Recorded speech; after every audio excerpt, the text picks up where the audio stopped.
Dr. Sterkens was born and educated as a speech pathologist in the Netherlands.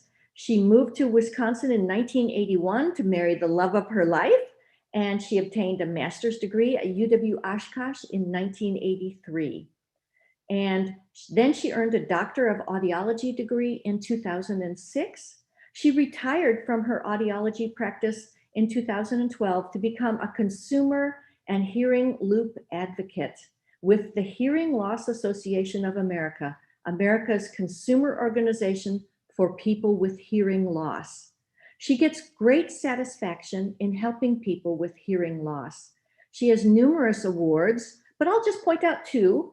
In 2011, Dr. Sterkens won both the Wisconsin Audiologist of the Year and the American Academy of Audiologists Presidential Award. So now, if we could, please welcome Dr. Juliëtte Sterkens. Thank you so much, Sue, for this introduction. And I have a pretty it's a good start. Right now, I can't get my slides to forward. So there we go. Good. My computer is working. That's not a good start. So I am a consumer and hearing loop advocate, and I'm here to educate consumers about how to be a better consumer of hearing health care. That is not something that many of us are born with, and you have to learn how to kind of weave your way through the maze that is hearing health care. And generally, I start my presentations with a show of hands, but I can't see anybody, so I'm just going to assume that you're going to play along. But generally, I ask who is here who thinks that he or she has some hearing loss, and who is attending who perhaps already knows he or she has hearing loss and is wearing hearing aids, but would like to learn more. And then I ask who is here attending because they have a spouse or a loved one who has hearing loss and they would like to know more. And then I want to know who is here because they have a spouse who is hard of hearing and won't go and get hearing aids. And that's generally when all the other hands go up. So hearing loss, it's very common. Obviously, we've got a lot of people today watching this presentation. First of all, it's a very common birth defect. About 4 out of every 1,000 children is born with some degree of hearing loss. Often it is just in one ear. Nationwide, we estimate that about 1 out of every 10 people has hearing loss, and unfortunately, that includes many teenagers who are exposing themselves to loud music and loud noise. And we also know that hearing loss increases with age. If you have this kind of hair color, the odds are that you may have noticed that your hearing isn't as sharp as it used to be. And last but not least, all kinds of studies have shown that healthy aging and aging in place is a lot less likely when you have hearing loss. So that brings up an old joke, but it's General Half-Track talking to the doctor saying, "Doc, I'm having trouble with my hearing." And the doctor wants to know how old he is, because I guess if you're 60 or 76, 67, you've heard enough. Well, there is no way.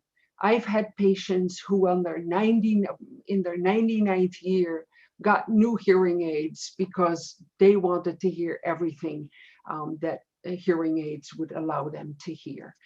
So let's talk a little bit about the typical complaints of hearing loss.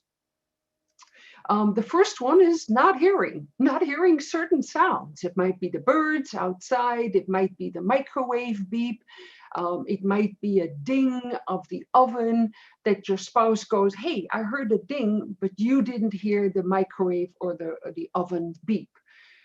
But the second one is the one that most people complain about. They have trouble understanding speech. Speech doesn't sound as clear or as crisp as it used to. And they tend to accuse others of mumbling. If you would stop mumbling, I could hear you just fine. Or they complain that their grandchildren talk way too fast.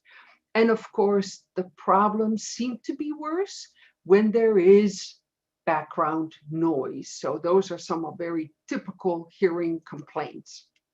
Now, let's kind of analyze the hearing loss components a little bit. And the first one is the one we're all familiar with.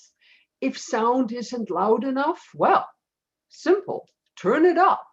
If a picture isn't big enough, make it bigger, and then you'll be able to see it better.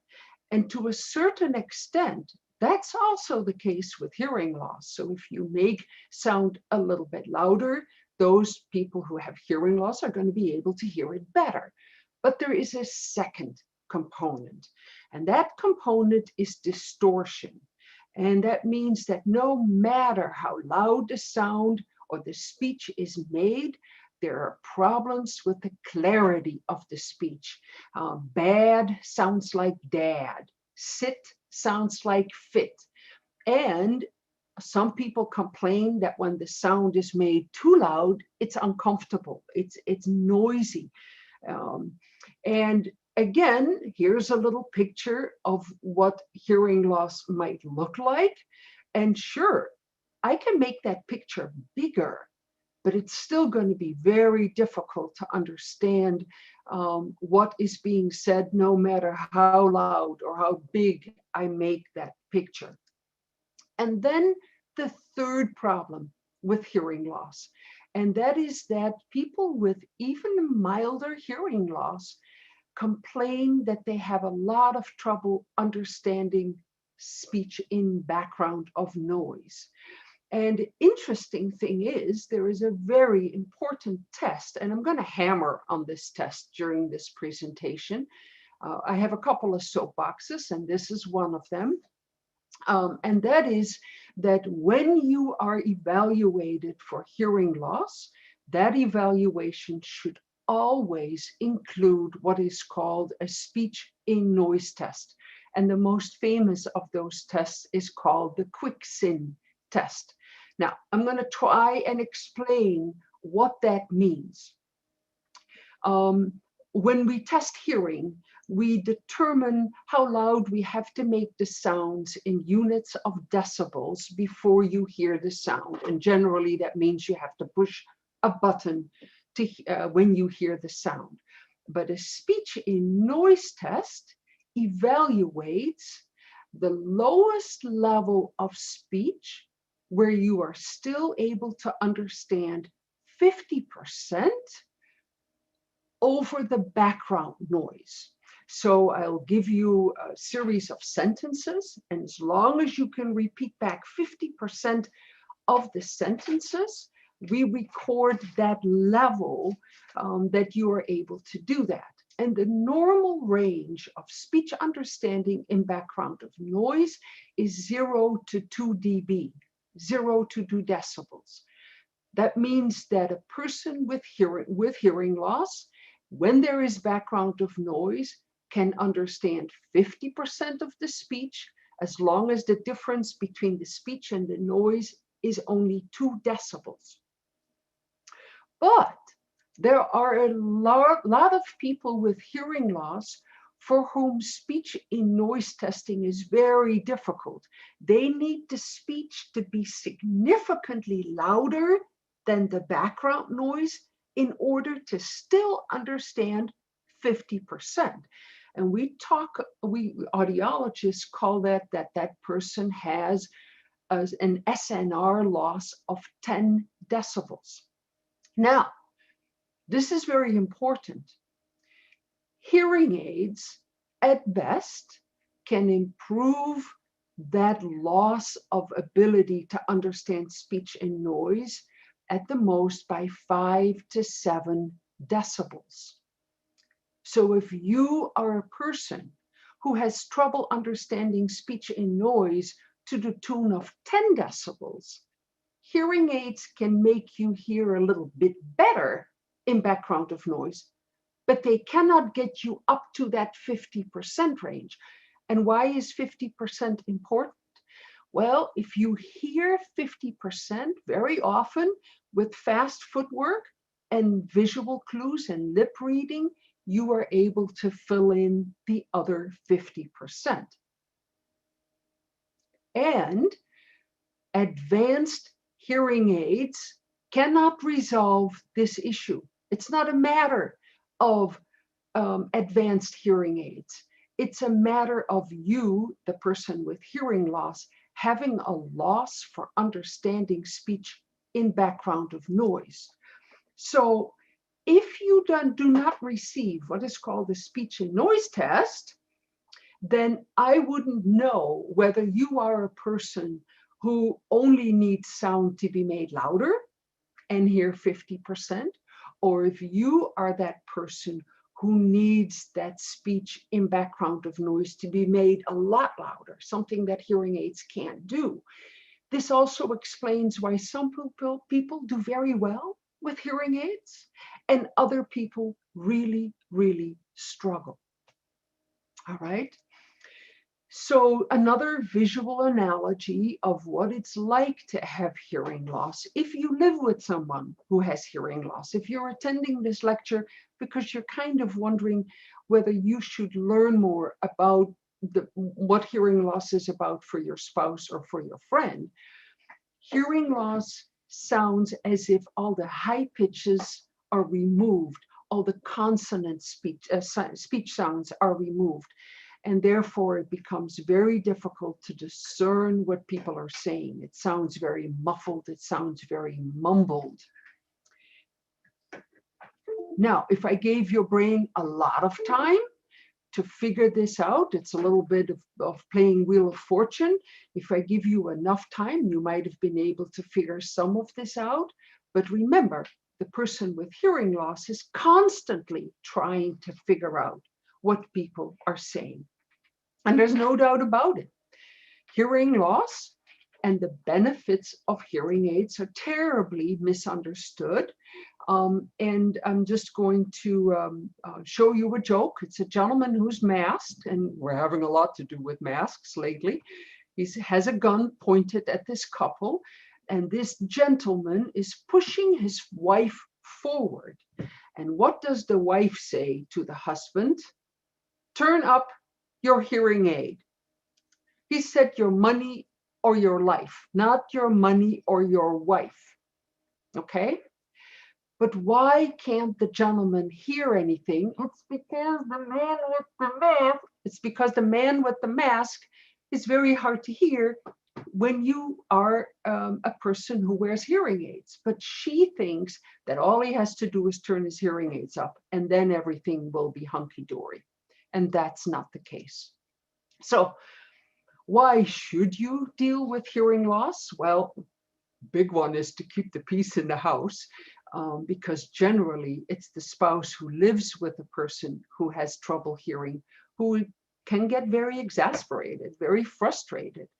But you need to understand that in some cases, the hearing loss is happening to no fault of the person. There are a significant number of health conditions that can affect hearing, and that includes diabetes, that includes the cardiac disease and kidney disease. But there are also some medical treatments that can cause hearing loss, and those are the antibiotics that are given for staph infections. I recall one of my patients having to go to the hospital for knee surgery. He ended up getting a staph infection, and the medical treatment caused a significant additional hearing loss. And it really reduced the quality of life later. He had trouble walking because of his knee surgery not being successful, and he had also lost additional hearing. Chemotherapy, head radiation, loop diuretics for high blood pressure, these can all cause additional hearing loss.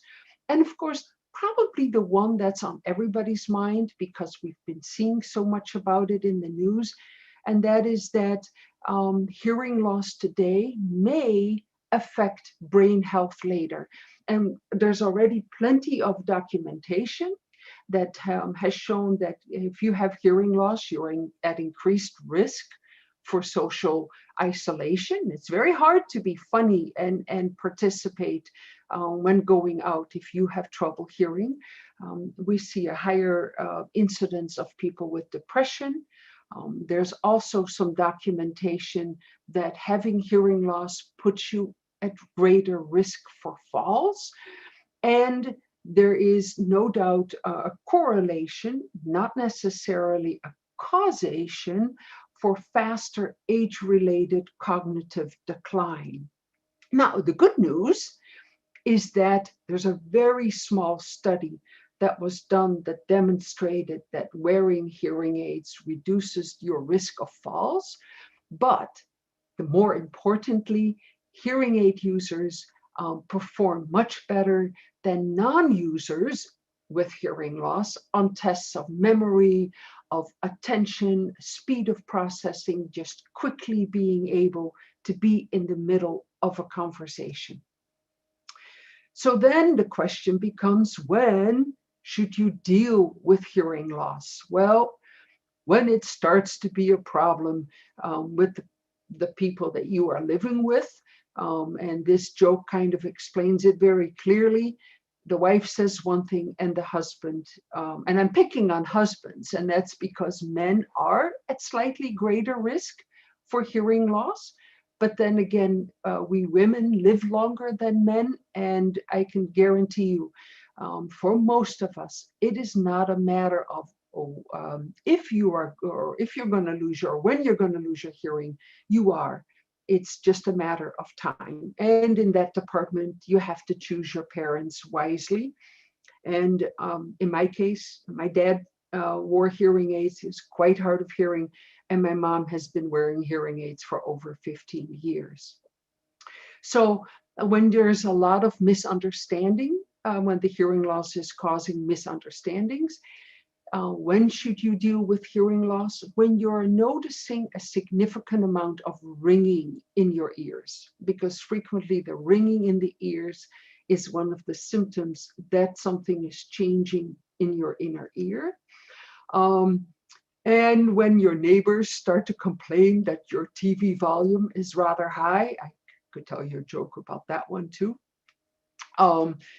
And a lot of difficult listening situations. If you are one of the people who are noticing that when people have their hand in front of their mouth, or when they're in the habit of having a toothpick between their teeth and they're talking like this, if you have trouble hearing, it's time to perhaps get a hearing test.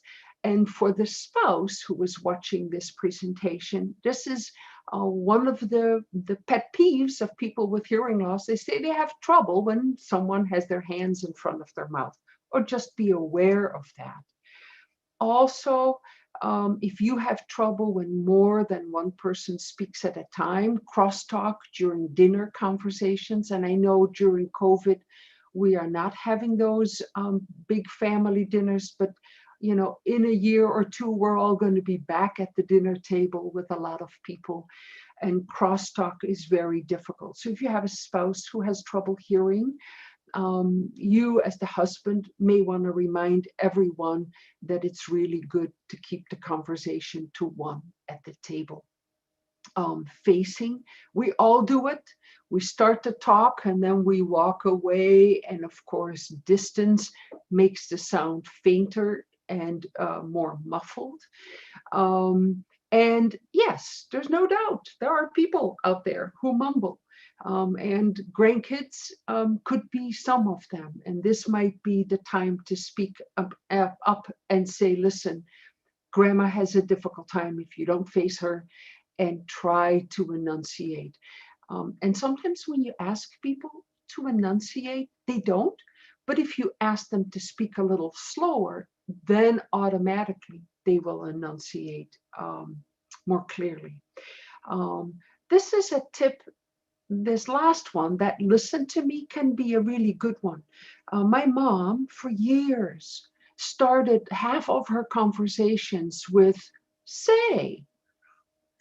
And she did that to get the attention of my father.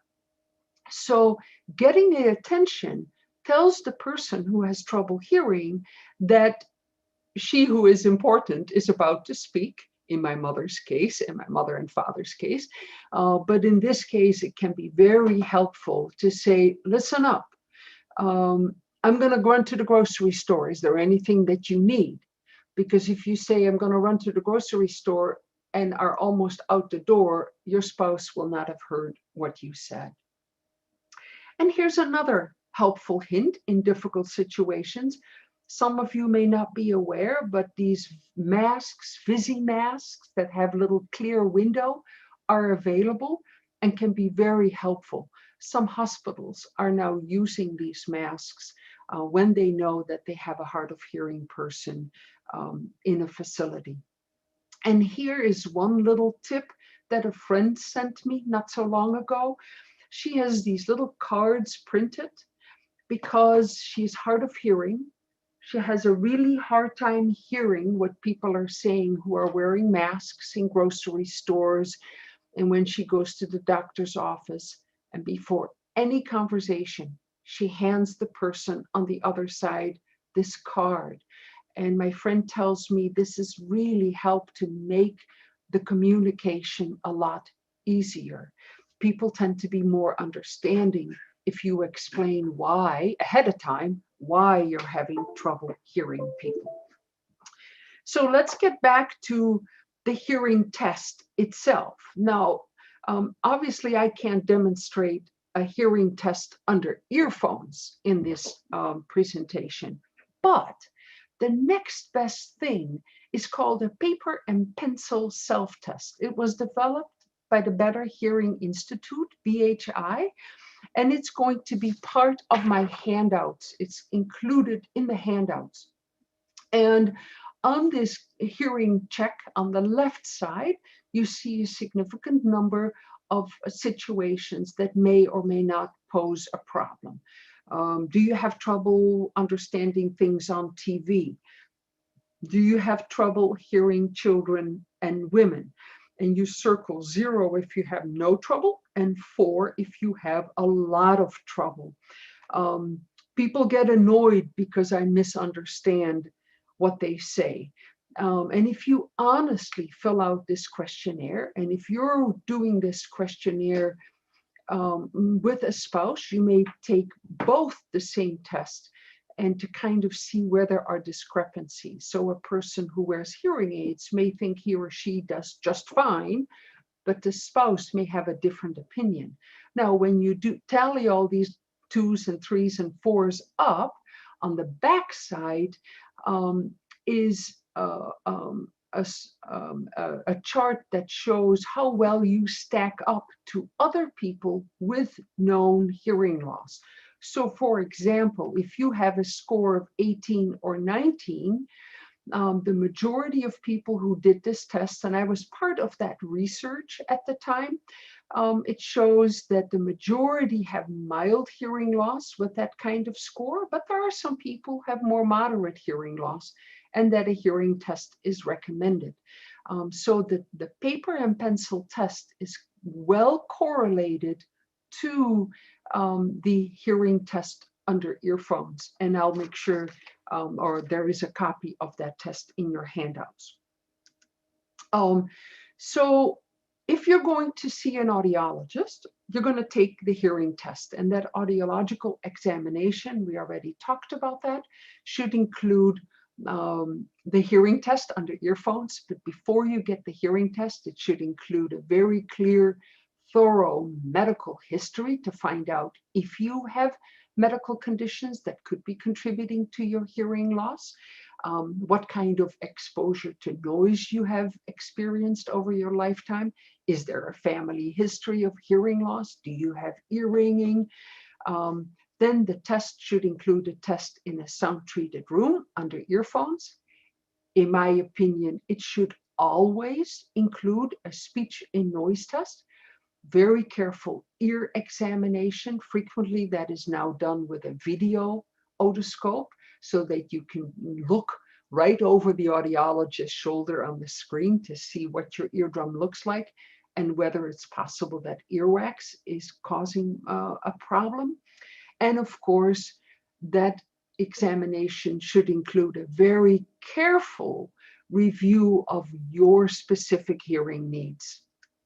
And like I mentioned before, if you already use hearing aids, take a moment to do the paper and pencil hearing test. And I highly recommend that you take that paper and pencil hearing test with you to the audiologist, because it will give him or her all kinds of cues as to, or clues as to where you are having trouble hearing. And then, of course, becomes the time, or you get to the time where you need to discuss or consider all your options. And the first option is to do nothing. The odds are your hearing will get worse. We don't know at what rate it will get worse, but doing nothing could mean having another test in a year or two to evaluate the rate of change of your hearing.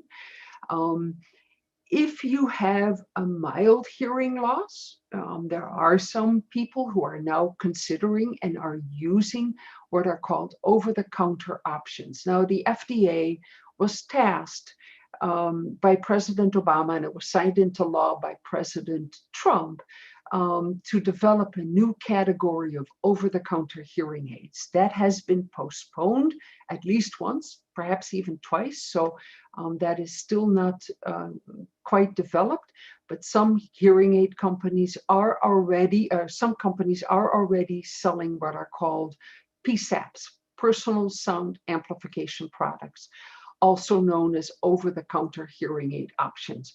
And I'm just showing you two different options. One is made by the automotive company called the Bean, and the other one is made by the Bose company.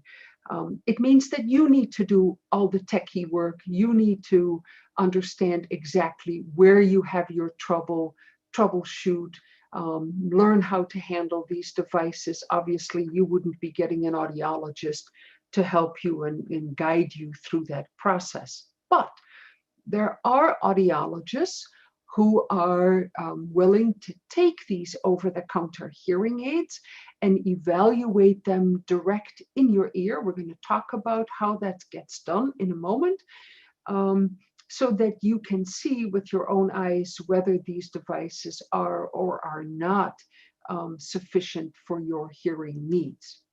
And then the third option would be to consider getting hearing aids.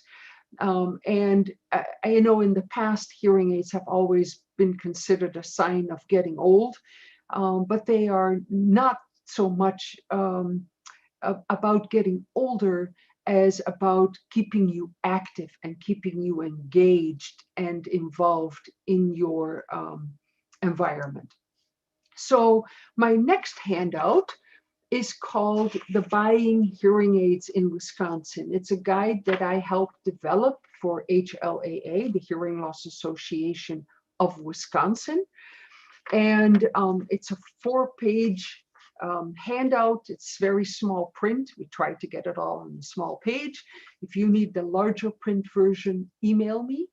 But that handout gives you basically, in a nutshell, what to expect from the hearing evaluation, what types of hearing loss there are out there, what the hearing care provider should be reviewing with you, and then quite a bit about the hearing aid selection.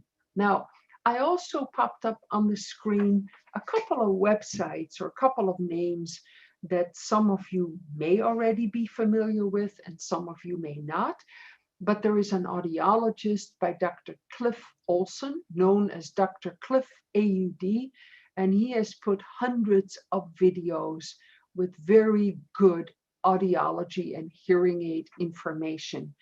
They're fun videos, they're captioned, and within 4, 5, 6 minutes, you'll be educated about a particular topic. It could be ear ringing, it could be why do my ears itch? It could be how do I keep my hearing aids clean? Are more expensive hearing aids better than cheaper hearing aids? I mean, he goes on and on hundreds of topics. There's another website, Hearing Aid No. It's run by a Irish audiologist in a little bit techie. He's also written a book about buying hearing aids, but he has some really good consumer information. He also uses hearing aids. And then there's the website Hearing Tracker, www.hearingtracker.com. All those links are going to be in a handout. But that website lists all the different make and model hearing aids, tries to help you to compare the different features in hearing aids. There's even a forum where you can ask questions about particular hearing aids of specialists, and you can find hearing care providers around the country and look at the type of services that these hearing care providers provide. So you can search for providers that are very specialized in earringing, for example, or extended wear hearing aids. And then, of course, we're going to talk, I was talking about that handout, the Buying Hearing Aids in Wisconsin, and what you should expect from your hearing care provider. And your hearing care provider should go into great detail what the hearing test has shown to be the problem. And again, that test should include speech and noise testing. That audiologist should flag if you have a particular kind of earwax that can be a problem, for example, with getting into hearing aids. That may mean that he or she is going to recommend a different style of hearing aids. And frequently, the audiologist will sit down with a partner, with you and your partner or a family member, and clearly spell out recommendations. And generally, it's expected that the audiologist will establish a list of 3, 4, or 5 goals that are important for you, situations that you want resolved. It might be hearing well in a house of worship. It might be understanding TV better, hearing the grandkids. It might be you want the hearing aids to help reduce the ringing in your ears that's driving you batty. And one in particular stands out, or at least that I remember. I had a client who came in, and as I was reviewing the situations that were important to her, she said she was a bird watcher. And she had a tremendous amount of hearing loss in the high pitches. And if you have hearing loss, significant hearing loss in the high tones, it means that it's going to be hard hearing birds. And because of that complaint, I had to opt for a hearing aid that had what was called speech or high-pitched transposition. We were able to repackage some of the high-pitched sounds that she was unable to hear because of her hearing loss and transpose them to a lower pitch range so that she was able to hear the birds in the woods. Now, they may not sound the same like what she remembered doing it that artificial way, but it was the only way that I could help her hear birds better in the woods. So that was high on her priority list. And you may have a situation like that yourself. So then the next question that we need to answer is, what hearing aid is best for me? And that's a really tough question to answer, especially if you want me to just kind of peer through the computer at you and at your ear without knowing your hearing test results. But number one, it depends very much on your degree of hearing loss and what we call the configuration of your hearing loss. Do you have a high-pitch hearing loss? Do you have a low-pitch hearing loss? Do you have a hearing loss that tends to get worse in the mid-frequencies? I also need to know how well or how poorly you hear in background of noise. because that will mean that I may opt for a different kind of hearing aid or different accessories to help you hear better in those difficult situations. And then the anatomy of your ear, whether you make earwax, if it's the soft, crumbly kind, or if it's the gooey kind of earwax that likes to get into hearing aids. The anatomy of your ear canal, is it nice and straight and a big ear canal, or is it a tortuous, narrowing, collapsing kind of ear canal? The cost of all the different options that are out there. Do you have insurance that covers hearing aids and your budget? So there's a lot of things that we need to discuss at those visits. And frequently, a first visit or a hearing aid consultation can easily take an hour or an hour and a half after all the hearing is done, all the hearing testing is completed. So then we need to choose different hearing aids.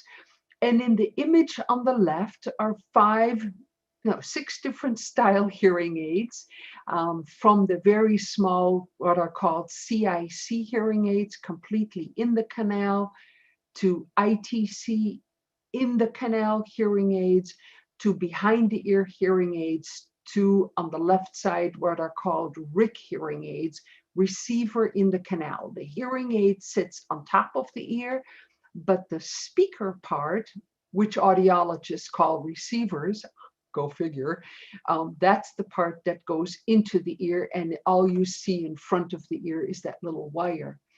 But there are some audiologists who also provide what are called extended wear hearing aids. And these hearing aids are worn for 2 or 3 months at a time, and again require a certain size ear canal, a certain degree of hearing loss, do not have a lot of user modifiable adjustments, but for some people with very poor dexterity, or some people who for whom handling hearing aids is just a big issue, these hearing aids can be an option. Just know that they tend to run between 1.5 and 2 times the cost of a standard hearing aid. So you and your provider then need to decide what style of hearing aid your audiologist thinks will work best for you. And again, all driven by your degree of loss, your anatomy, your dexterity, what can you and what can you not handle, and then all kinds of features inside the hearing aids. And some of these features were straight taken from a Consumer Reports website, built-in features such as the telecoil, and we're going to be talking about the telecoil a little bit more in a moment, about directional microphones. Directional microphones can help give what you hear coming in front of you more preference than sounds that are coming from behind. So in a restaurant, if you were to sit looking at the person at the table, keeping the rest of the patrons in the restaurant behind you, it might be easier to hear in that kind of background noise, and the hearing aids can reduce some of the background noise. Digital noise suppression features, and the hearing aid manufacturers have been working very hard in having the hearing aids reduce background noise. But you need to remember that what hearing aids have the most trouble with is picking out voices from other voices. It's very easy for hearing aids to turn down a dishwasher that's running, or a vacuum cleaner, or an air conditioner that's humming, because it's the same noise over and over and over again. But if you're in a restaurant where all this background noise is happening, hearing aids have a difficult time with that. Again, if you have a milder hearing loss and your speech ability, your ability to hear speech and noise is pretty good, then those hearing aids can make a big difference. If you are very hard of hearing and you have a lot of trouble hearing in background of noise, the hearing aids may not restore that ability to understand in background of noise. Option number D, rechargeable batteries, is big. Rechargeable batteries will not save you any money, but may be easier for you to handle at night. You just put the hearing aids in the charger, and in the morning you put them in. You don't have to deal with changing the batteries.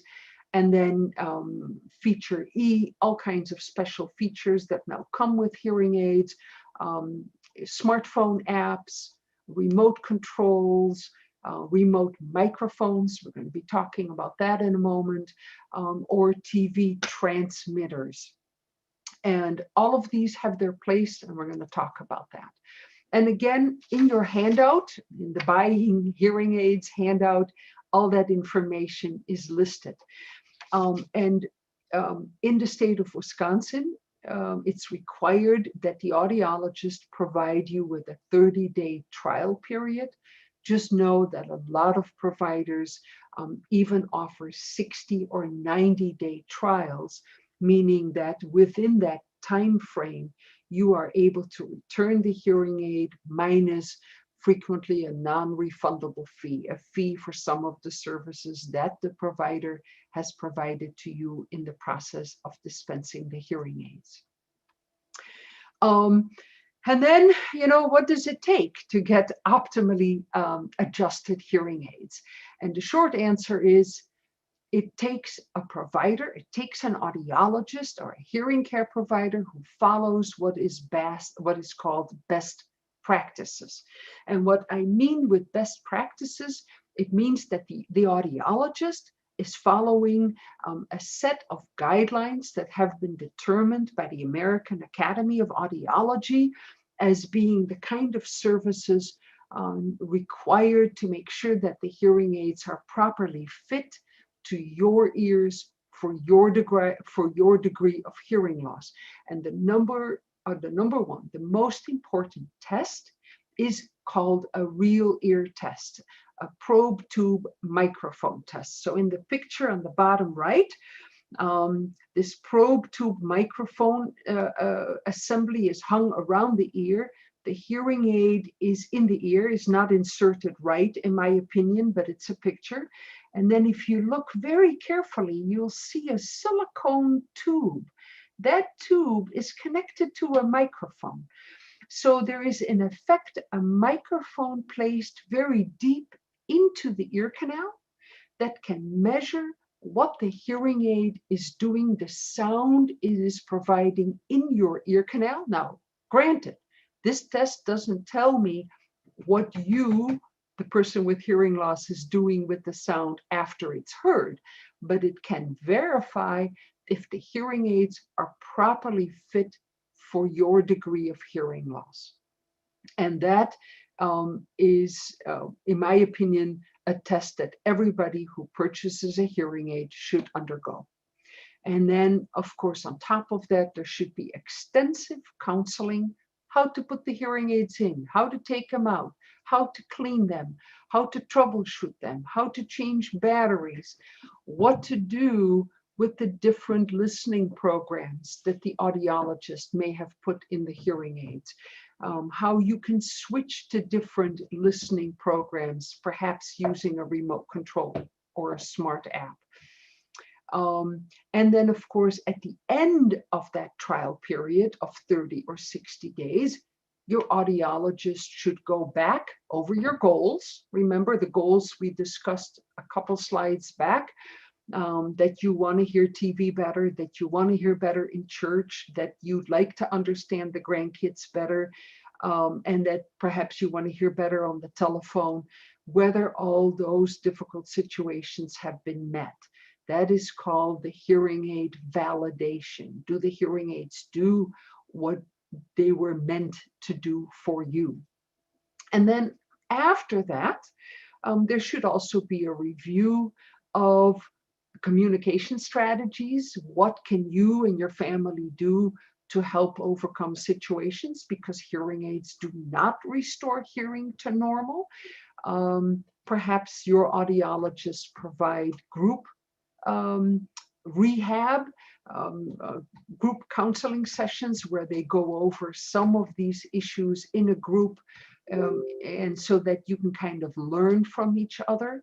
Audiologists should review the ADA law, the Americans with Disabilities law, under which you have a right to certain accommodations. And of course, your audiologist should schedule regular appointments, regular checkups, and a warranty check at the end of the first, at the second, and in the third year if your hearing aid has that kind of warranty. So I know I'm throwing a lot of information out at you, and this is not the kind of thing, very few people buy hearing aids, put them in their ears and walk away with them and go, oh, that was easy.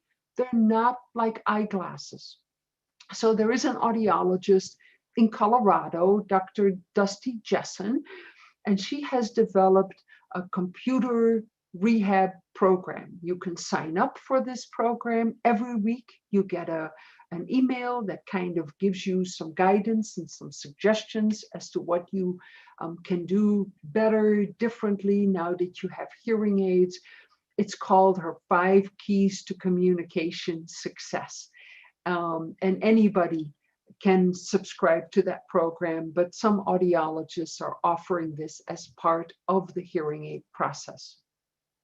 And what can you expect from well-fitted and verified hearing aids? Well, first of all, expect much better hearing in one-on-one situations at normal conversational distance. The effective range of a hearing aid is between 3 and 6 feet. Yep, you heard me right. 3 to 6 feet, normal conversation. And that's because hearing aids do not correct hearing to normal. At best, hearing aids correct for about 50% of your degree of hearing loss. So generally I say stick out your hand, have the other person stick out a hand, and 2 arms lengths is about the normal range. Now, that doesn't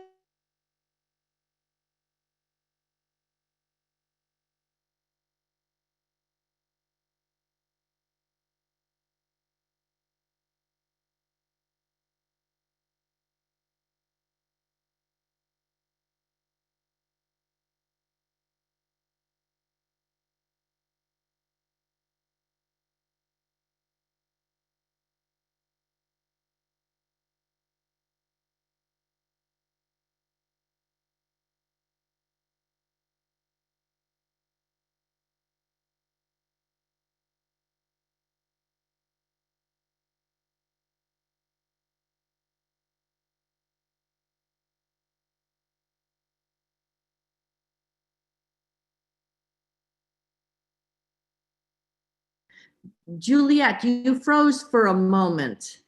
Can you, and you're muted now, but I can see you and hear, I can see you.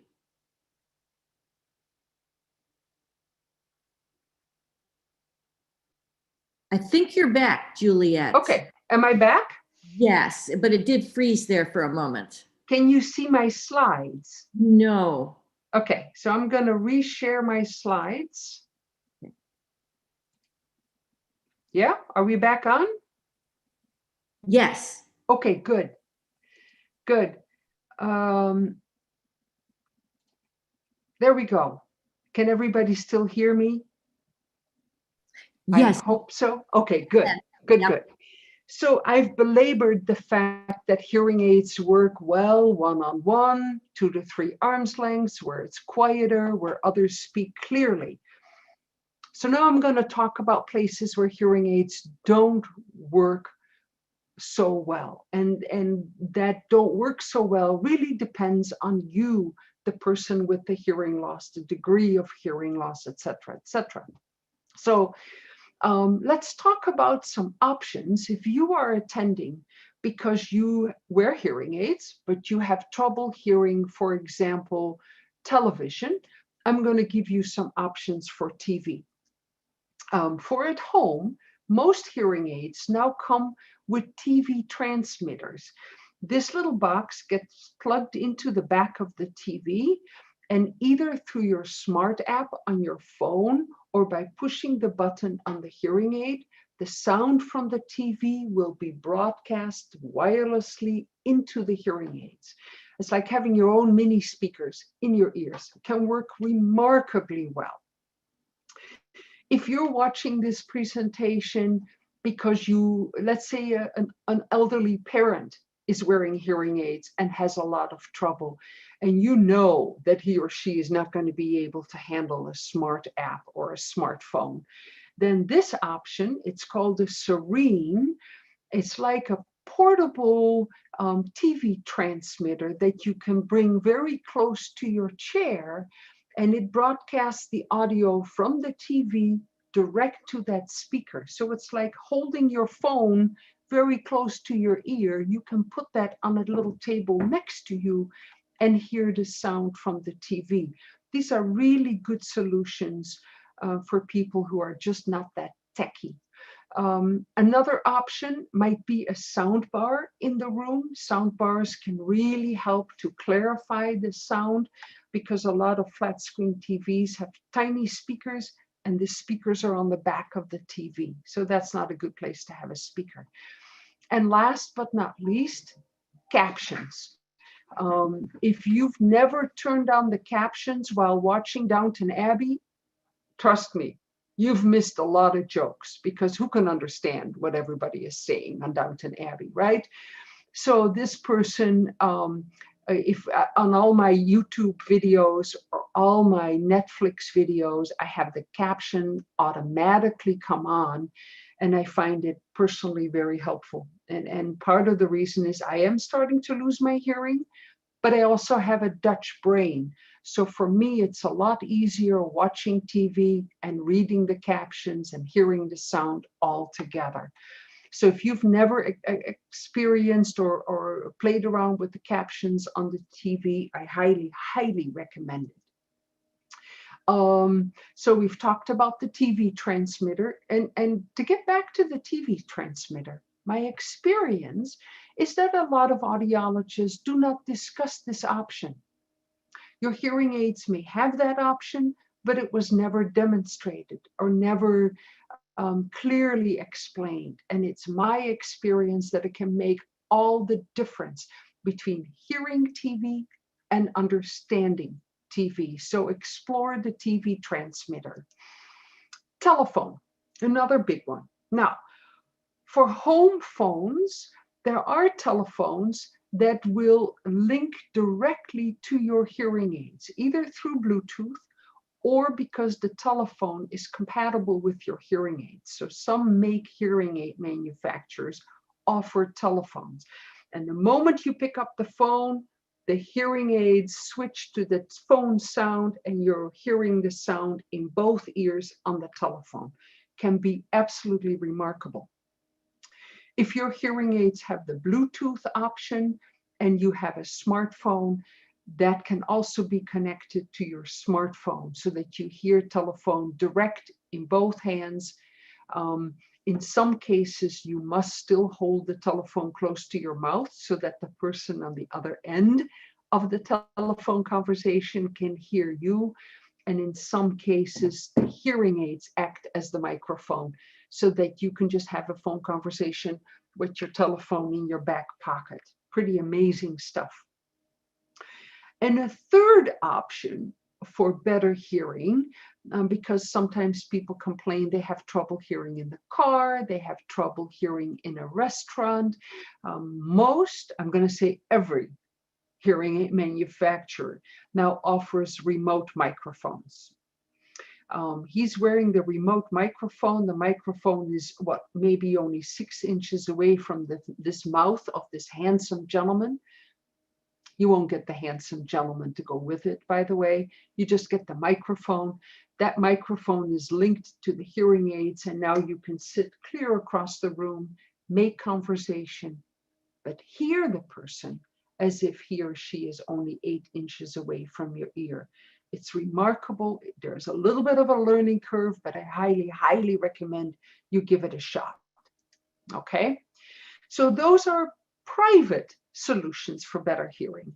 Now I'm going to talk about public solutions for better hearing, and they include public venues, maybe where you go for lectures. It might be a theater. It might be your church or a church that you're visiting. It may be doing tours in a museum. I mean, I realize right now that we're all kind of hunkered down at home, but there's gonna come a time that we are going to be traveling again and going to places where you may be dealing with tour guides. So let's talk about solutions for those situations. But before we're going to do that, I'm going to take a sip of my coffee. Before we're going to do that, we're going to talk about the law, because as a person with hearing loss, you may not consider yourself handicapped, you may not consider yourself disabled, but the law does. The ADA, the Americans with Disabilities Act, signed into law by the first President Bush, states that where audible communication is integral to the use of the space, an assistive listening system shall be provided. Where audible communication is integral to the use of the space. In other words, places where microphones are used, places where movies are shown, places where videos are shown in musea because they're showing clips from old videos. All those places fall under the ADA law. And that law was fairly recently updated. And they're absolutely written to benefit you to hear better, because it's understood, it is known that hearing aids in a lot of these places are unable to meet your need. So let's talk about the three most frequently used assistive listening systems as they are recognized by the ADA. The first one is an FM system. They are used in, I think I have a picture here. This is an FM system, so the audio from the lectern is broadcast to little receiver boxes. They look perhaps like this. And you're issued a set of headphones, and there's a volume control on there so that you are able to hear what's going on the stage, or you are able to hear what the tour guide is saying. The Overture Center in Madison uses this type of system. But if you use hearing aids, earphones won't work for you. You need to ask for what is called a neck loop. We're going to talk a little bit more about that, so bear with me. The second system is an infrared system. Now, what's important to know is that these systems are used in theaters. They work best where it's dark. And they receive the signal coming from infrared systems hung up in the theater at a height. But if you're sitting behind a very tall person, like my son, for example, that signal can be interrupted by a person or by a hand in front of the system. So for this picture right here, this is the infrared eye of this device. So you have to wear this device under your chin. But if you were to put your hand in front of the eye, the sound would be impeded. These systems broadcast audio from the stage, from the speaker, from a PA system wirelessly to headsets. The third system is called a hearing loop system. And I hope that some of you have heard of hearing loops. Hearing loops broadcast audio wirelessly to hearing aids. So as long as you wear a hearing aid, and as long as that hearing aid has a telecoil, the sound is wirelessly brought to the hearing aid, sent to the hearing aid. In its simplest form, the speaker is using a wireless microphone. That wireless microphone signal is broadcast to a loop amplifier. The loop amplifier is connected to a wire in the shape of a loop, and that when a current runs through that loop, there's a magnetic field. Slight changes in the magnetic field that a person with a hearing aid and a built-in telecoil can hear. So if you are in a loop as a person with hearing aids, all you would need to do is activate the telecoil generally by pushing a button on a hearing aid or by swiping on your smartphone to get the signal from the microphone direct in the ear. So it's a special sound system, and it's meant for people who wear hearing aids. But if you don't wear hearing aids, generally the venue will provide what is called a loop listener, and that again will look just like this. The power of hearing loops is that as a hearing aid person, you don't have to do anything. You walk into the church, you walk into a facility. When the proceedings start, you push the button and the sound wirelessly goes into the hearing aid, and you are tied into the PA system. So I'm going to play a video that explains what this is about.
Nope.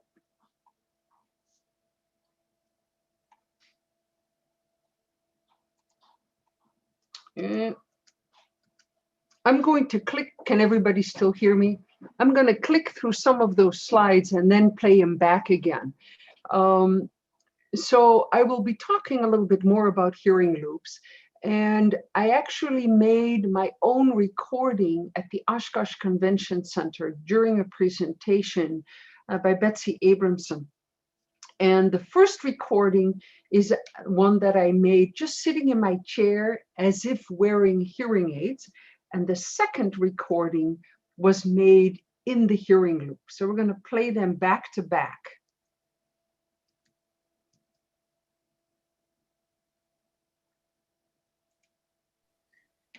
Juliette, the sound is not coming out for people, just so you know. Really? Oh, you know what? I know why. Because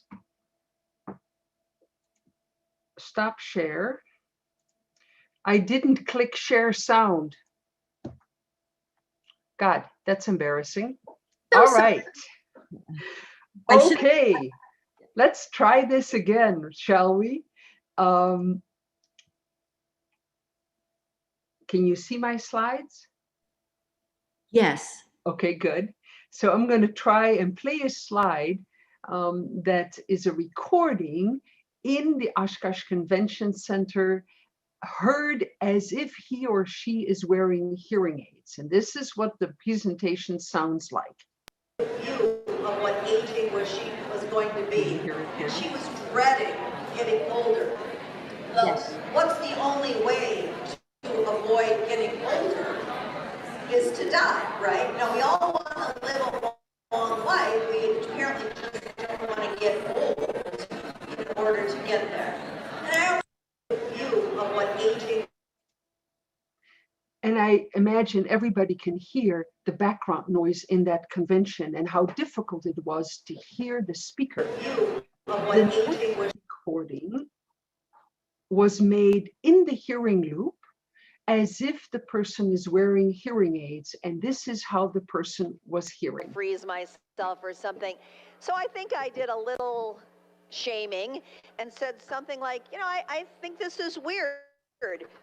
Kohl's is all about older people. You give the senior citizen discount. You do the come on for us to come in, older people to come in, and then you tell me it's not actually good to be old.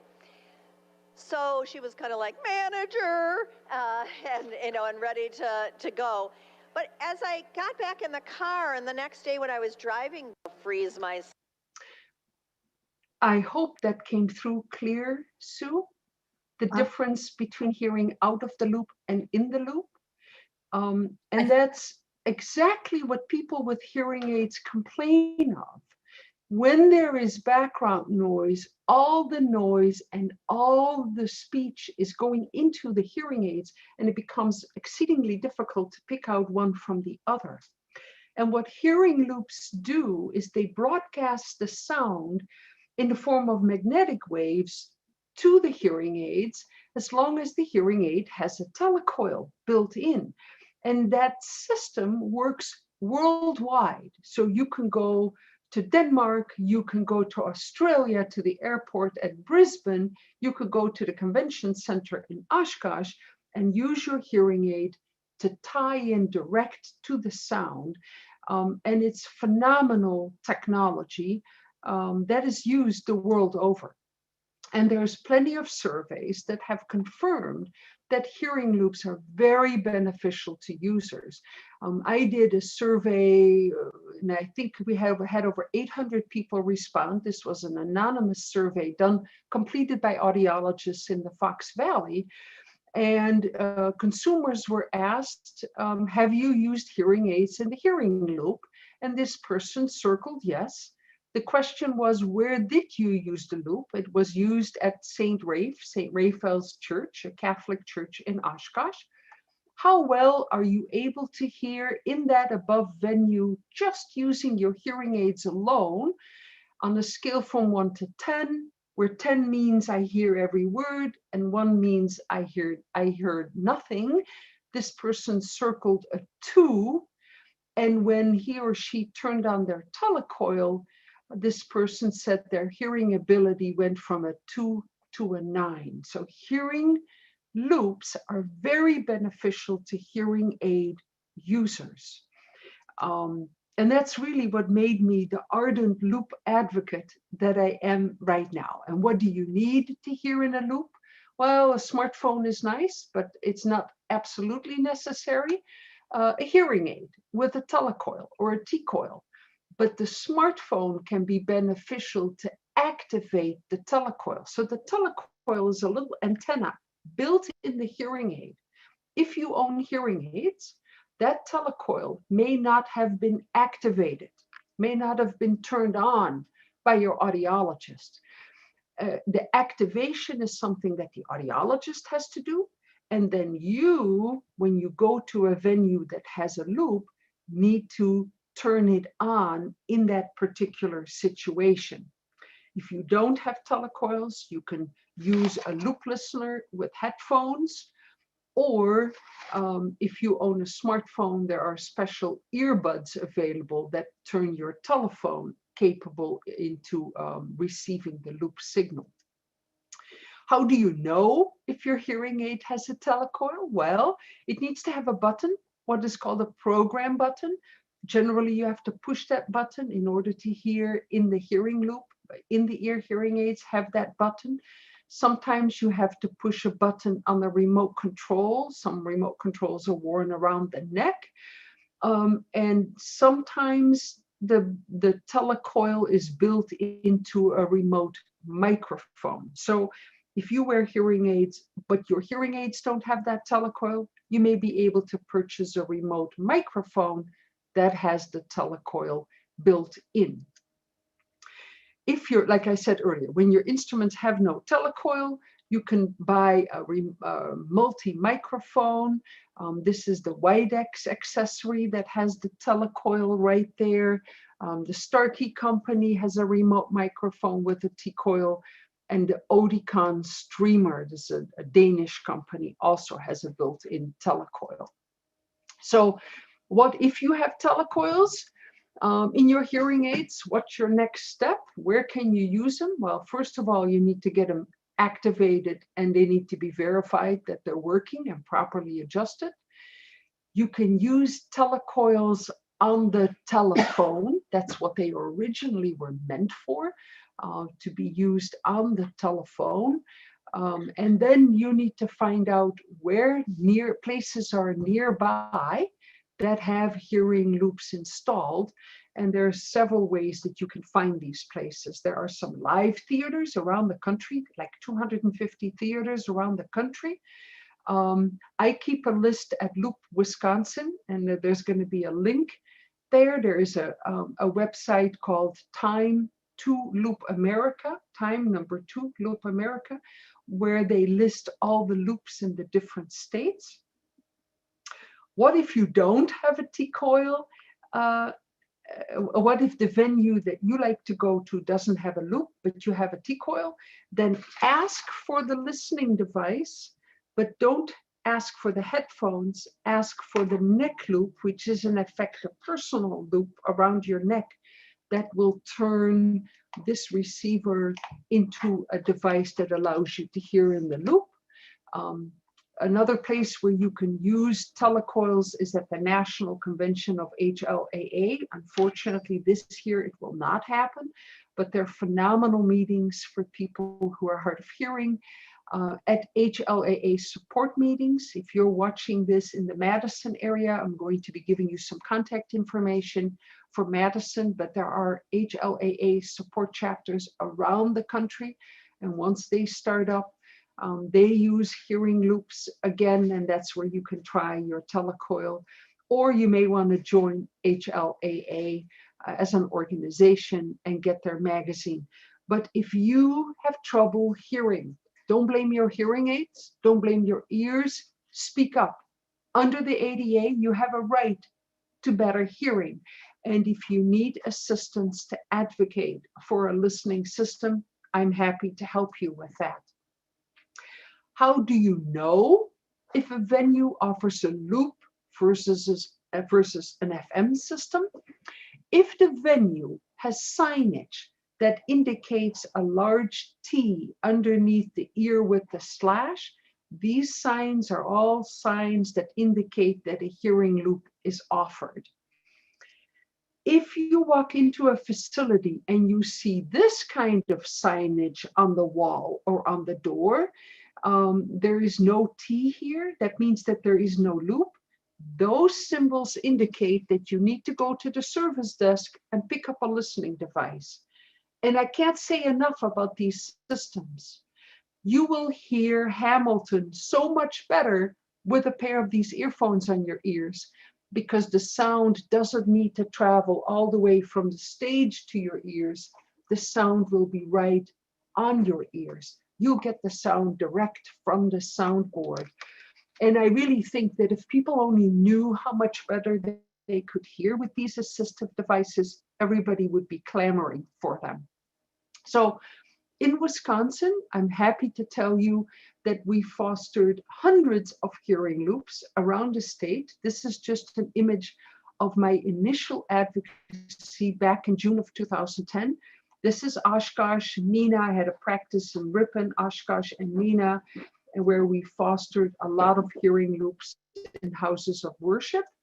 But today, there's over 800 loops around the state, and that's because when people speak up, when people say, I have trouble hearing, and it's not just because of my hearing aids, it's because hearing aids don't give you normal hearing, would you consider installing a hearing loop?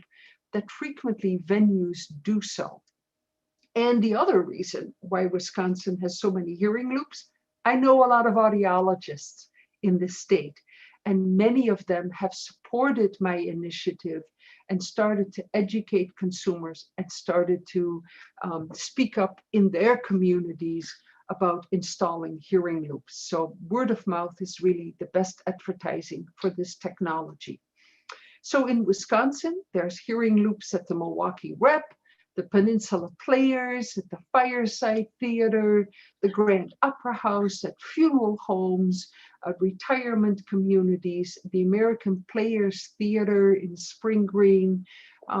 So there's tons of places. The largest venue is the Fox Cities Performing Arts Center in downtown Appleton. And this is my list of hearing loops in Wisconsin. It is alphabetical by city. So if you know of a place that has a loop but isn't on my list, let me know. If you've experienced a loop and you had an issue with it, please let the venue know, but I also would like to know more about that. And just to show you, in Madison, Wisconsin, these are the places that offer hearing loops. In Appleton, just to show you a much smaller city, but it has more hearing loops. And this is Oshkosh. And that's because a lot of my clients, my hearing aid using clients, experienced the loop in one place and then went back to their own house of worship or to the theater or to the funeral home and said, I would hear so much better if you install the hearing loop. So word of mouth works. For that, we have a ton of handouts. I won't go into all of these, but if you're thinking, boy, my house of worship could benefit from a loop, I don't sell loops, I only advocate for them, but I'm happy to help you advocate for hearing loops. Then kind of my last two slides, if you want to learn more about hearing loss, I can advise or recommend a series of books. Catherine Boughton from the New York Times, Gail Hannon from Canada, who's a comedian. That book will make you smile. David Owen recently wrote a book. That's the hearingaidknow.com techie book. If you're a techie person and want to know more, dive into technology, that's the book for you. The Communication Success book. And there's even a self-paced lip reading class on a Canadian Hard of Hearing Association. So that's there. If you want to learn even more, I can highly recommend joining HLAA. You'll get this magazine every 2 months with lots of information about hearing, living well with hearing loss, and learning what other people are doing. And in closing, I hope I've made it clear that hearing loss is not innocuous. It should be treated. It should be treated earlier rather than later, because experience has definitely shown that people who start wearing hearing aids earlier will do much better later in life with the same hearing aids. Hearing aids improve quality of life regardless of the level of technology. You can overcome the shortcomings of hearing aids with assistive technology. And I breezed over a lot of this. I'm going to give you my email. If you have questions, email me. I'm happy to help you. Join a local HLAA chapter in Madison. That is www.hlaamadison.org. The contact person is Dr. Jack Spear, who's a hearing aid and cochlear implant user. And by all means, if you have trouble hearing in a public venue, speak up. Just like people in wheelchairs have a right to wheelchair access, you have a right to access for better sound. So stay in touch. I have created this handout with all kinds of links. It can be found on my website, loopwisconsin.com. Right on the home page, it's like the third link from the top. You can download that and just find all the links that we've talked about here today. And I'd like to open it up to questions. Oh, thank you much. Thank you very much, Dr. Sterkens. If you can, you'll mute for a moment. The way to ask questions is through the chat button at the bottom of your screen. And we already have quite a number, so I hope you don't mind, Dr. Sterkens, if we can go over time a little bit here. The first question submitted was, I have tinnitus, but not ringing. Is there a distinction?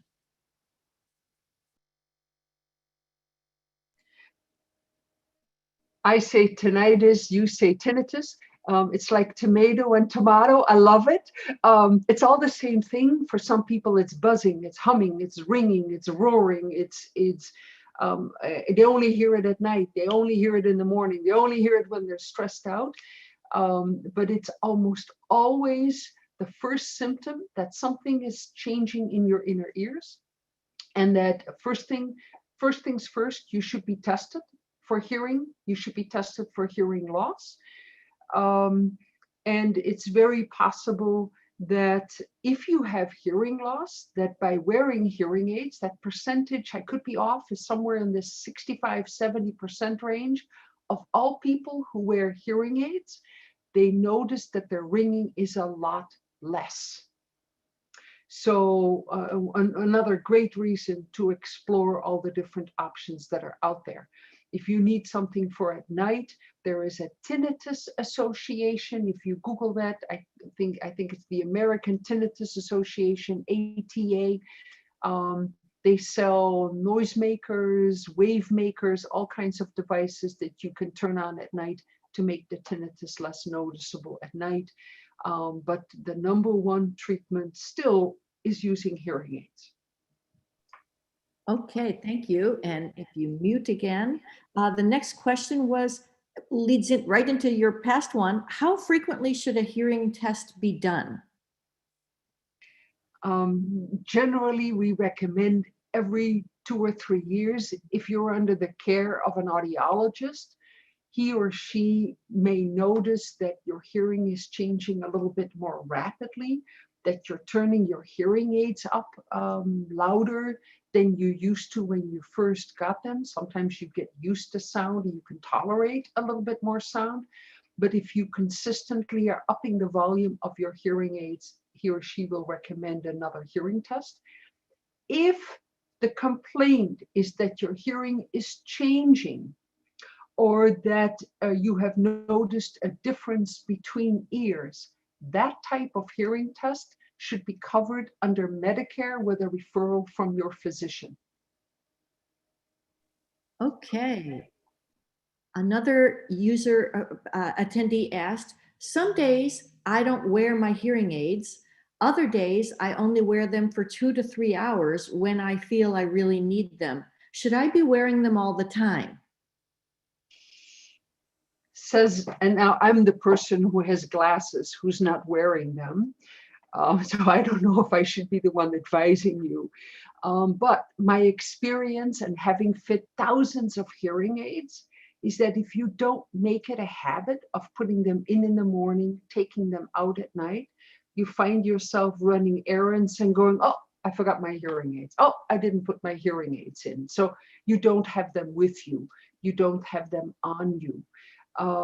Experience or my experience is that as you wear the hearing aids more frequently, and when audiologists say full-time use is 5 or 6 hours or more a day, is that it keeps your brain engaged. It's not just the speech that you're trying to hear. You may be watering the plants and not hearing that the water is dripping on the floor, or you may not hear that the microwave clicked off, or there's all kinds of sounds that are happening around you all the time. So my personal advice is in the morning, out at night, make it a habit, and literally pretty soon you'll go, oh, put my hearing aids in when you hit the pillow of the bed, and that's when I know you've really gotten accustomed to them.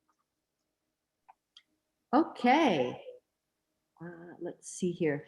A person asked, can you swim while wearing an extended wear hearing aid? That's a great question. And I think you can if you wear swim plugs. So you may have to have custom swim plugs made They're made from silicone. They're custom made of your ear, where the audiologist makes a mold, because we also make ear molds for kids that have tubes in the ear. So my short answer is, I think so, but the best answer would be to go to the Lyric website, LYRIC. And I'm sure you're not the first person who's asked that question, and to check there. That's what I'm going to do after this presentation. Okay, and then another person asked, is the handout going to be sent to us via email? And I will look in to see if I can put an attachment on an email to all attendees of this presentation and send it right to you. Otherwise, it will be on the past recorded lectures page underneath the lecture. So we will be making it available to people. And of course, it's also at Juliette's website here, which is www.loopwisconsin.com. Okay, let's see here. A person says, thank you for a very clear and informative presentation. Please compare Costco, highly rated on Consumer Reports, with a private provider. Why are there such high profile advertisements for all kinds of hearing advances? And is Costco is it good enough? Costco, if hearing aids come on the level of 1 to 5, Costco's hearing aids are somewhere on a 4, 4.5. So frequently the manufacturers take some of the features out of the hearing aids. But on the grand scale, you are getting very good hearing aids at Costco. But what you are also buying is the level of expertise of the provider. So if the provider you are dealing with doesn't do speech and noise testing, doesn't do real ear and verification testing, doesn't discuss accessories with you, then you might as well get your hearing aids from Costco, where the level of expertise varies from well and good educated audiologists to very basic hearing instrument specialists. Now, it was at one time the case that if you purchased hearing aids at Costco, that they were locked, so that only Costco could adjust the hearing aids for you, but you could not take the same hearing aids and go to an audiologist whom you would pay extra to have the hearing aids properly fit and adjusted. I don't know if that is still the case. I have spoken to people who are extremely satisfied with Costco services, and I have spoken with people who would never ever go back because they just didn't want to buy hearing aids in a big box store where they didn't feel their concerns were dealt with. They wanted to deal with somebody local. I think what you need to do is to do your homework. You need to explore the different providers that are out there, make an appointment, sit down with them, because you are going to become a client for life. This hearing loss isn't going to go away. And you need to find out if this is the person you want to deal with for the next 4, 5, 6 years, as long as that set of hearing aid is going to last you. I also recommend you check out Dr. Cliff Olson's video on Costco. Thank you. Okay. The next person asked, how can I convince a loved one to get a hearing aid who they need one, but they won't admit that they need one? It's a toughie. I deal with, I mean, I've dealt with that for 30 years, right? Some people use the tough love approach, because in reality, when the person doesn't hear well, it's the spouse who is continually repeating, what did you say? What was that? And the spouse just repeats all the time. And it might be good for a week or 2 weeks, every time when you have to repeat, every time when you are asked, what was that? Could you say that again? You go, hearing help, I said, I want to go to Costco to do some grocery shopping. Are you going to go with me? Hearing help, they said on TV, this and this. I mean, it's tough, but it's going to quickly let the person know how frequently they rely on the persons around them. But I think one of the most important things to do is not speak in the you form, but to say, I miss you. I can't even tell you a joke without you going, what was that? And having to repeat it 2 or 3 times. So I would like it if you were to have your hearing tested. Just let's go and get it tested. No, it's not like it used to be, but I don't look the same like I used to either. Let's see if there's anything that can be done, because I would like you back. And it's not an easy conversation. I wish I had a magic thing to say, like a little sign that said hearing help, every time when you repeat. But I don't know if this is helpful or not, but I would, that's about, I don't have a better answer than that. I'm sorry. Actually, I thought your tough love answer was a good one. That's a good way to do it. And next question, why aren't hearing aids covered by Medicare? I mean, we've got the ADA, and yet they're not covered by a basic plan. Hearing aids in the 60s, I believe, when Medicare first came online, hearing aids, dentures, and eyeglasses are statutorily excluded from Medicare, period. They don't cover dental care. They don't cover hearing aids. They cover eye surgery for a medical condition. They cover ear surgery for a medical condition. They don't cover the hearing aids. The good news is that a lot of Advantage Plus insurance, Medicare insurances do cover some hearing aids, but they sometimes go through a third-party administrator known as a TPA. And that means that the third-party administrator will dictate as to what kind of hearing aid you can or cannot get. The hearing aids, a little bit earlier, the question was, why are hearing aids so expensive and why do I see such large advertising? A lot of that advertising is covered by the manufacturer. And what you are in effect buying is not the hearing aid. You are buying the expertise of the audiologist. And again, it goes back to doing your homework, is researching the provider, the kind of services he or she provides. Do they follow best practices? And I don't know if I put a link in my handout on best practices, or I did. Because you need to be aware that there's vast differences in how hearing aids are sold and fitted. And in a response to that hearing aids are so expensive question, there are now audiologists who are breaking down their prices. They tell you, this is what the hearing aid costs. This is what the hearing test costs. This is what my service to appropriately fit and program the hearing aids cost. This is what the verification costs, and this is what the follow-up costs, so that you understand that the hearing aid is only a portion of the cost. Okay, thank you.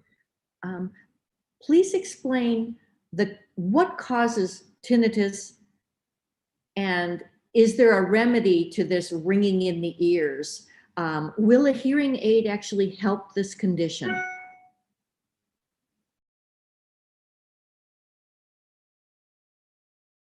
Juliette, you're still muted. Sorry. I'm glad you mentioned that in time.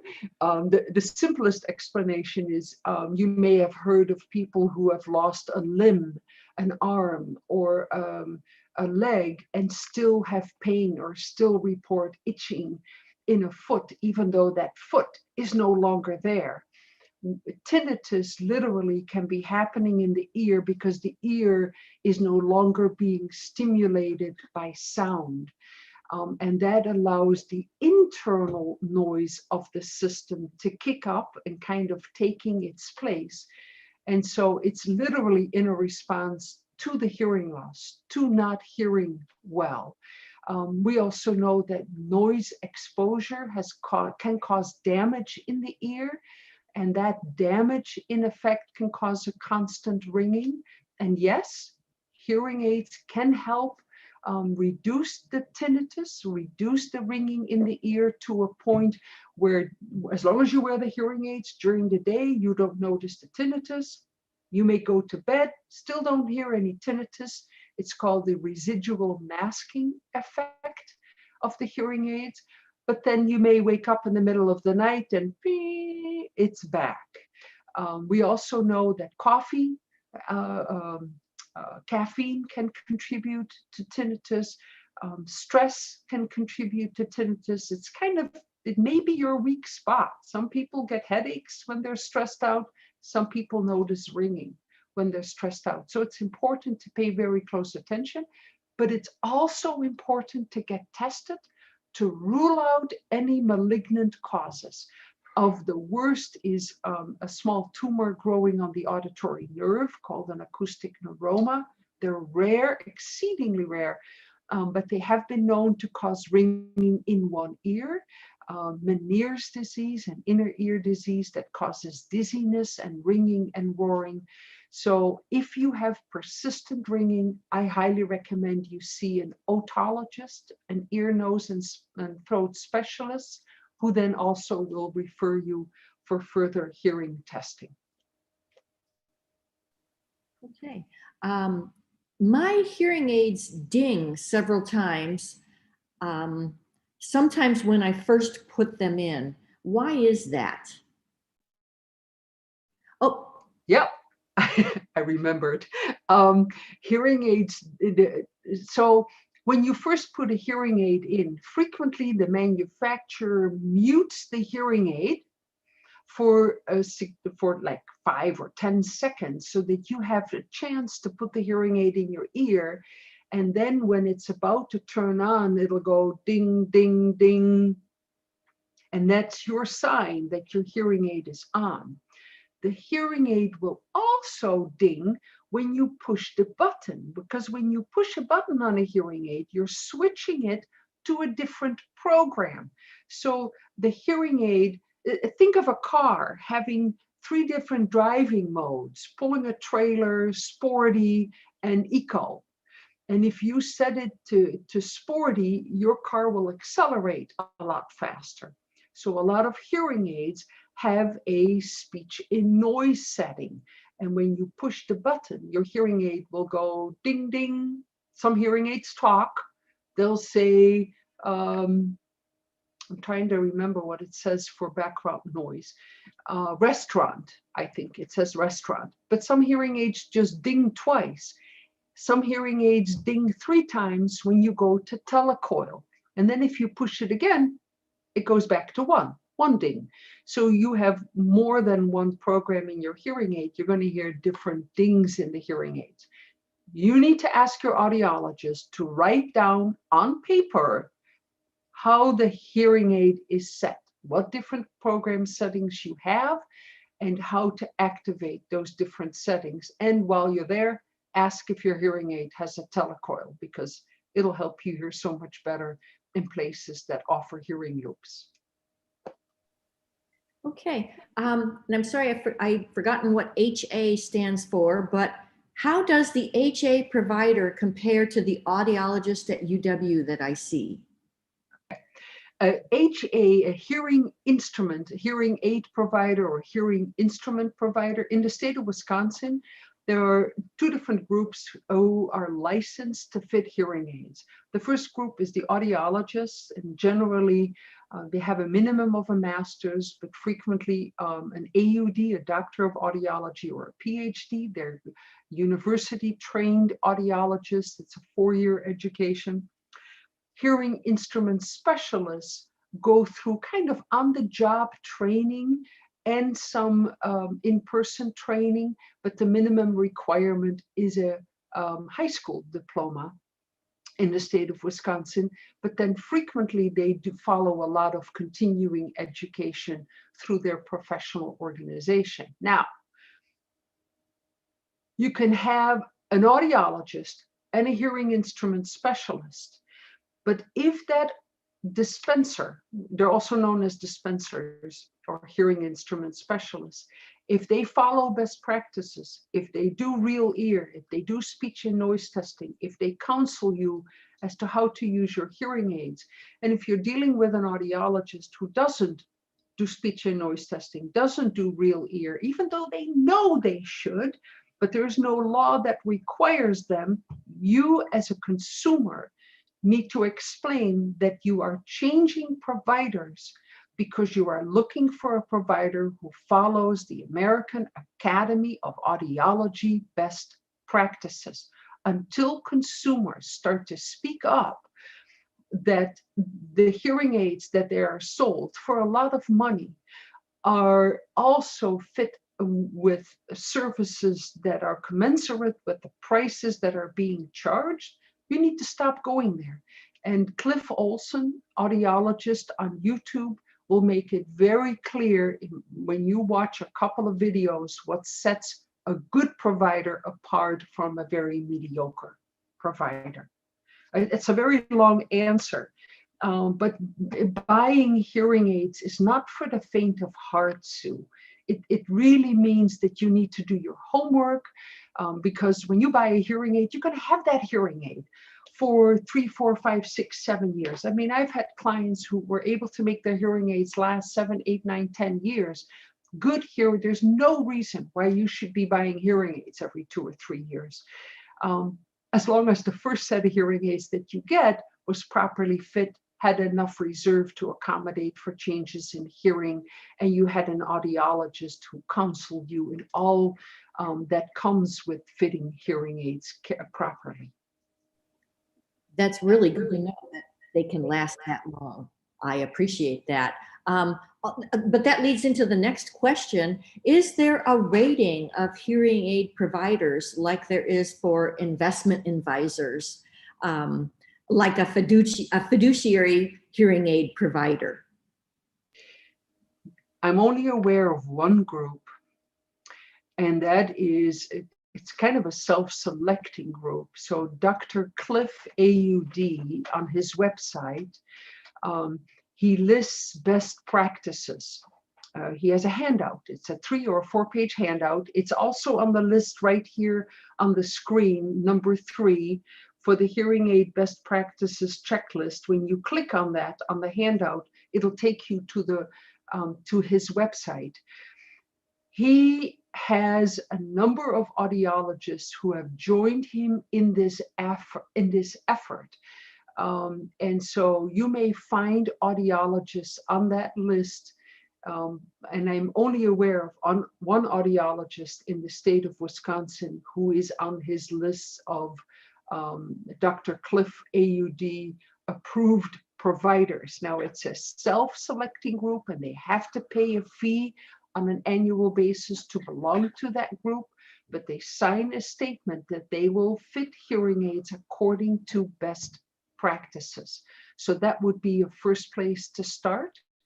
But you as a consumer can print out that list and say, which services do you provide?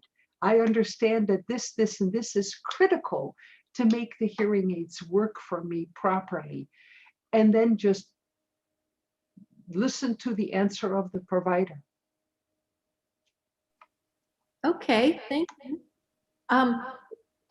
A different question, is there a way to reduce earwax by diet or medication? No, it's a little bit like choosing your parents. You know, you have to choose them very carefully.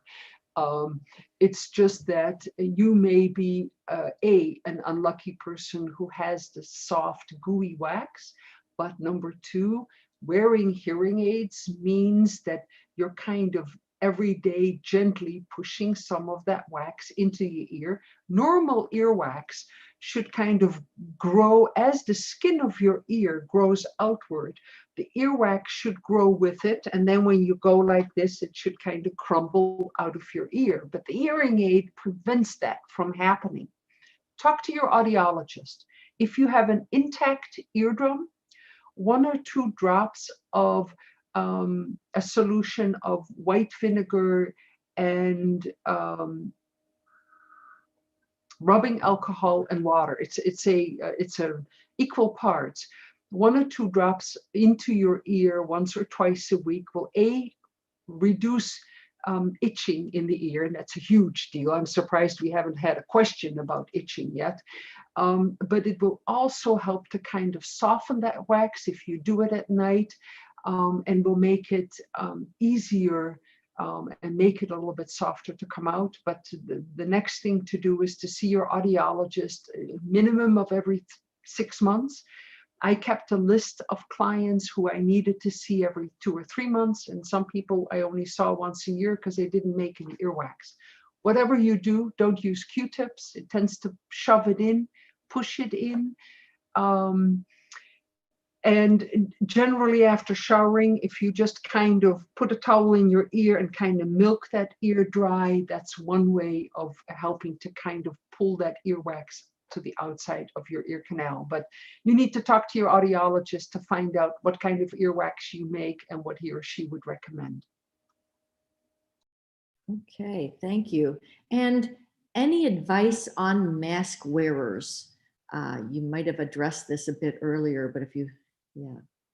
Oh, and you're muted. Thank you. Thank you. I'm doing another lecture on Saturday, also via Zoom, for a hearing loss support group in Albuquerque. But it's a Zoom meeting. If you're interested, you're welcome to watch that one. There is a website, but right now the website escapes me. There's a website by an audiologist called Tina Childress. And she and another audiologist have developed a website with advice for people with hearing loss and mask wearing. Number one, if you wear hearing aids, I've heard of so many lost hearing aids. Don't wear the mask with the elastics around the ear, but wear the mask where the elastic goes around the head and the neck so that it stays away from the hearing aids. Because when you take those ear masks off with the ear retainers, I've heard of so many hearing aids going flying. So that's one advice. The second advice is that little card that I showed early on in the presentation. Be proactive, meaning if you know you have trouble hearing when people wear masks, hand out the card and say, this is a tough time for me. Can you help me?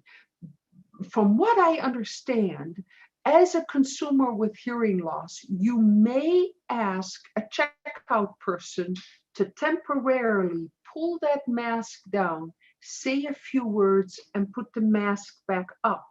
That is permissible under the ADA, because otherwise, if for a person who's very hard of hearing, they may need that.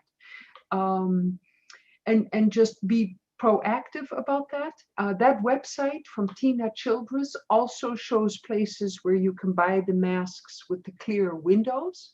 And of course, they're not for you. They're for the person you have trouble hearing. So that would be something to discuss. If you know you have to go into the hospital in advance, ask that the staff wear visible masks. There's a program in Madison at UW of a nurse who's hard of hearing, and she has a special program going around where they even put a sign up behind the bed alerting people in the room that a person has trouble hearing. But it's really about being proactive and being a member of HLAA. If you're not a member, you will find that you're in big company, lots of people struggling with this issue, and there's all kinds of articles being written about it. So if this is not the answer you were looking for, send me an email and I'll send you the link to the website from Dr. Tina Childress. Okay, well, I think that is a good place to end. There's a few more questions that are kind of specific, and just you can send questions to jsterkens@hearingloss.org. I know I really appreciate your enthusiasm for the topic and how much you you're willing to take on all these questions. I might add that Dr. Sterkens is speaking to us for free today, so we really appreciate it. And thank you very much. So everyone, thank you for joining us. And yeah, we really, I wish I could give a big clap here. Thank you. Yeah, we really. Do me a favor, join HLAA or nudge your library to become a member of HLAA so they get that magazine. If you live at a retirement community and you get the magazine, leave it out in the waiting room. It's really, I think a lot of people who just think they just have hearing loss don't think any further, and there's so much more information out there. So thanks for inviting me, Sue and Trish. It's been fun. Yes, thank you. Okay, So, really appreciate